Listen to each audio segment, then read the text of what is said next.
best. Mom went with me everywhere. She was with me the last 10 years of her life. I gave her the best I could give her. I think she had a better life than any other senior citizen out there. She got to come to all the events, and I didn't want to see her go, but it was time. It was time. And my boss, Bill Meacham of the Barter Authority, if it wasn't for him, I couldn't have done what I did, because he was very understanding and allowed me to keep my job. And I worked as hard as I could, even when I was taking care of her. So I thank him for allowing me to work for his company. I told him I'll never leave him till the day I retire. I will.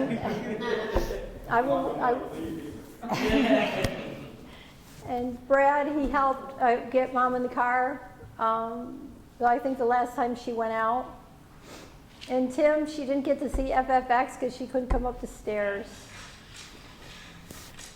And Kiana helped take care of her on Tuesdays and Sundays, and she actually gave her a quality of life, because she would work with her stiff areas and she loved it when Kiana came. She smiled because Kiana always made her feel better.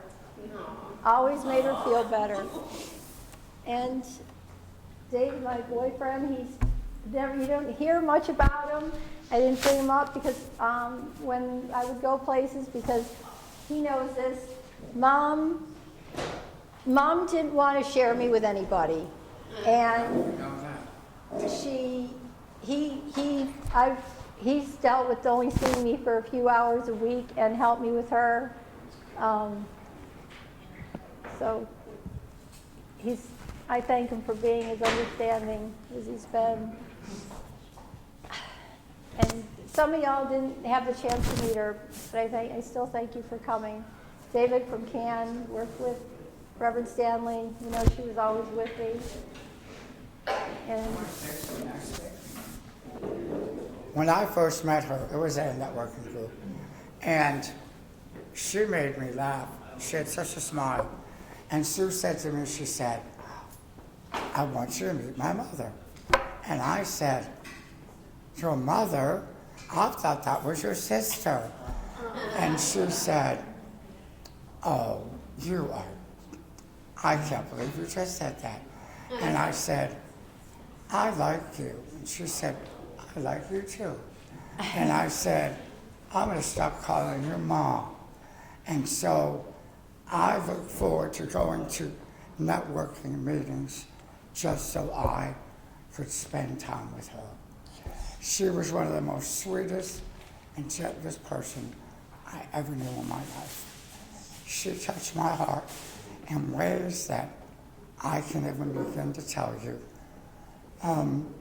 There were times where I came in where I felt I was upset, I was dealing with some things, and she took my hand and said, "It's going to be all right." And I said, "Mom, thank you. I really believe it is." And she smiled, her little smile, her eyes would twinkle, and she was just the best person. And I love her, and I love Sue for taking so good care of her, because she was someone that we'll remember and we could never replace. Thank you so much.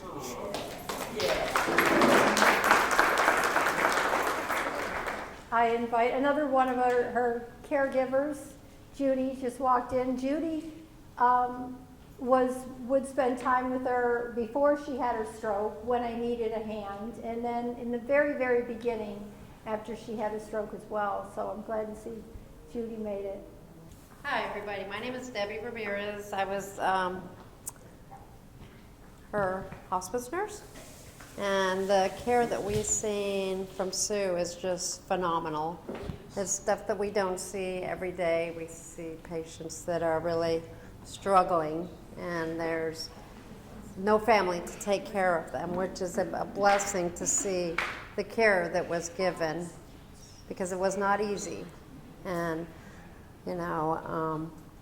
wish I would have known her when she was more you know, on the brighter side of life, but she's definitely in a great place. And it was an honor to meet them, and I'm hoping to be friends with her. You are. Of course, ongoing. Thank you. I'm Carol Westman, and I've known Sue and her mom for a few years, and I truly love both of them. They're just the sweetest, they were the sweetest kind of people.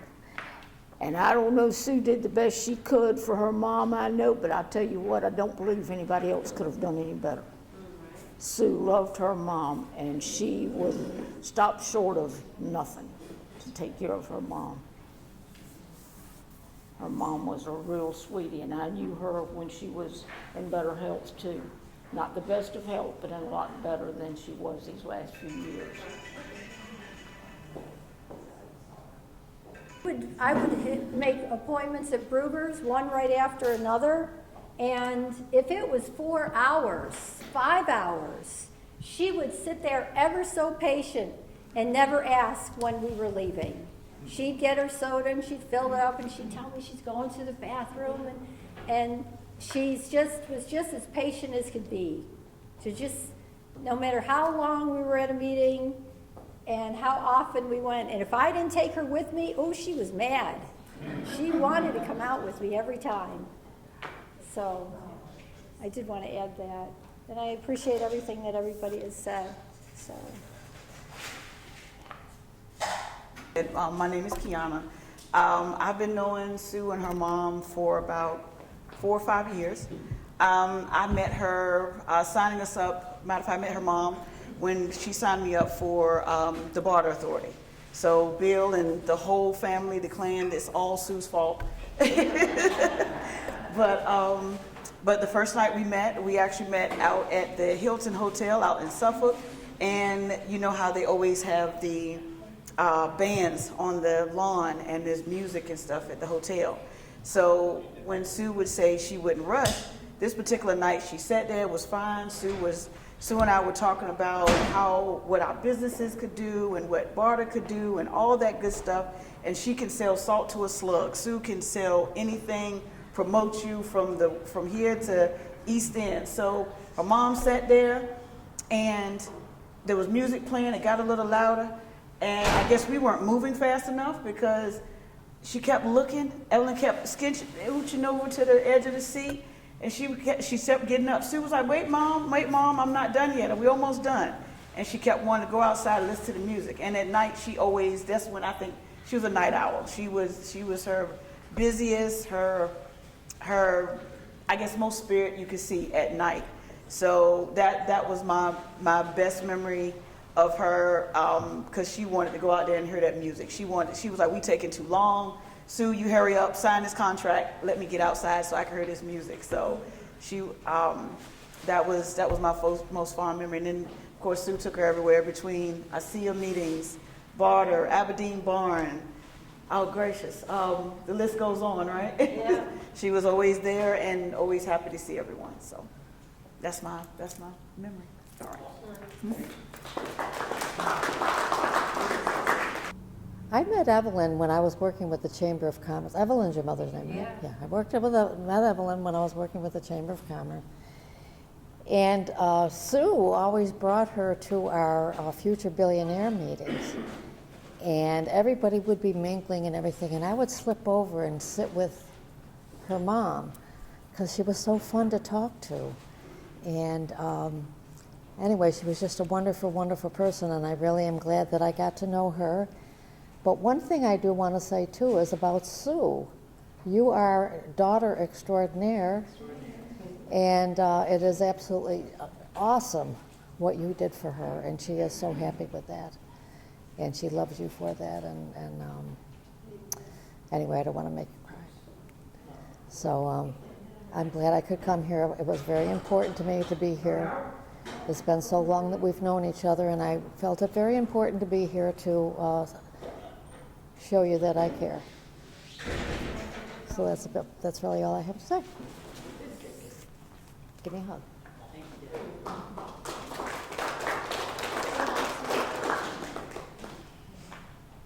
But as things progressed, seeing the level of care that you put into her having those experiences was incredible.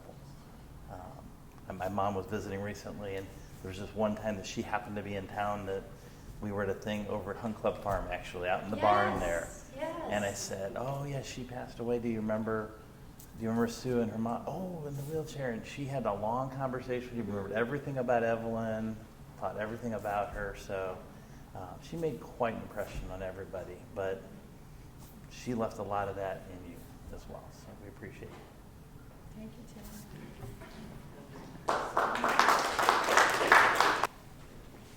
I'm Bradley.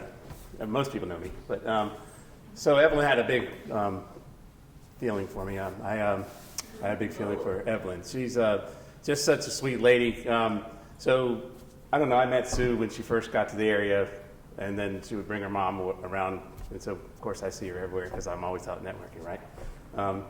But one thing I did for Evelyn, towards the end, she couldn't really speak, as most people know. She would smile. We knew she was listening, and so I made a little video for her, and Sue would play that for her, and she would smile. And so, sorry, Sue, you made me do this. But yeah, and it just made me feel good, made her feel good, and I know Evelyn was listening, and we knew that she could hear us. It helped her to know that we were all here for her, even when she was just there and not able to say what she wanted to say. But she always had that smile. So playing that video hopefully helped her a little bit. I don't know, but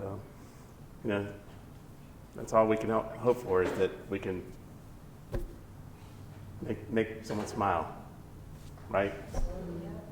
So, thank you.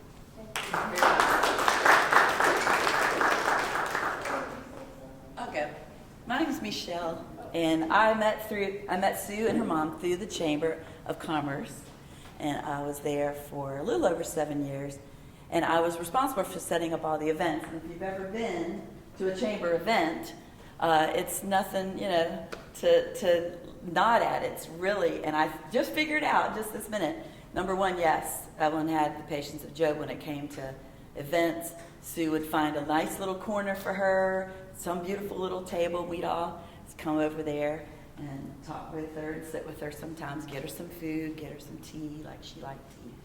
But I think I figured out why she wanted to go all the time, because of the food. I think Evelyn loved food so much. I mean, every time I saw her, she had a plate of shrimp, or and she was just walking across the room with the little plate. And when you ask her, are you okay? Do you need anything else? No, I'm fine. And I do believe that she was fine because of her. She had quite the daughter. And I remember commenting to my coworkers, every time we had an event, our table was always at the front. We were always looking at the people walking in.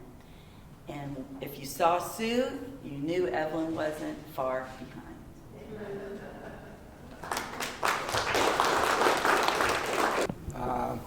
She's my boss. Sue and I have been working together probably 8 or 9 years now, isn't it? Yeah, 8 years, 9 years. And your mother brought us together. Aww.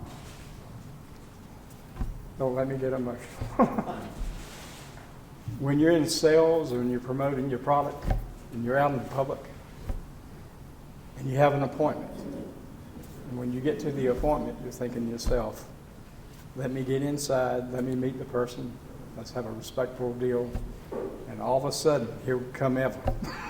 I'm wondering, Sue, your mother with you. And Evelyn became the part of life that made Sue as powerful as she is. So there was, every time I was teaching Sue, her mother would go to the side and just sit patiently. And wherever we went, her mother was there. And my sister, and we've all gone through this as we get older. Our family's gone, and Sue is, it's a never relief when somebody goes, but it's a chance for another future. And my sister, I would say, took care of my mother as best anybody could. But I think Sue beat her. For somebody to stay with somebody, not even a married couple, but the fact that they were 24/7, wherever. And it was so funny that Sue, I said, Sue, why don't you go to this event? Well, I need 2 tickets. All right, get 2 tickets. And it got to be, I was going, she's just going around for the food. and her Sue would say, Mother, you're eating too many cookies. And her mother would be fine, and she'd take off and go get some more dessert and come back and eat. And from where she's taken her, and what you've done with your mother, and what you people do for a living is way out for everybody, because everybody needs it. It's like a hairstylist. We got to have it one day. And I know for a fact, Sue and I talk probably more than most people would realize. And I admire that she looked up to me for somebody to console in, that she has issues and problems. And she always kept me informed with everything that's been going on with her mother, which is I'm proud of. And even through this, from the passing up to this date right here, which I call closure, which is a good deal. You've got this account. And what you've done with your mother and how you went to the hospice, all the way down to the hospice with her, to taking care of her, bathing her, everything that goes along with that is just really phenomenal. And so you need to be proud of yourself.